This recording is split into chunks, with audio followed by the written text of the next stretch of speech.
HRJD news ते ताज़ा तरीन अपडेट्स ऐं ख़बरनि जो सिलसिलो हलंदड़ आहे। हींअर रुख़ कयूं था नवाब वली मोहम्मद जो, जिते असांजे रिपोर्टर जावेद रिंद मुताबिक़ नवाब वली मोहम्मद भरिसां शान पब्लिक एलिमेंट्री स्कूल तरफ़ां साइंसी मेलो वॾे अंग में इलाइक़े वासियुनि जी शिरकत।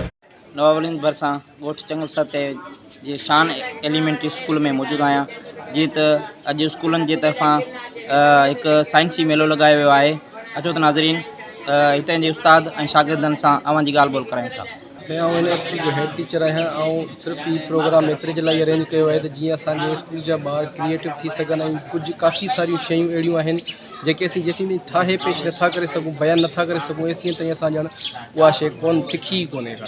हीअ सिर्फ़ु हिकिड़ो सिखण जो अमल आहे जंहिंमें काफ़ी सारियूं शयूं आहिनि जेके असीं करे उन खां पोइ सिखूं था। इन जे करे असां इहो हिकु नंढिड़ो प्रोग्राम अरेंज करायो आहे जीअं ॿारनि जी हौसला अफ़ज़ाई थी सघे।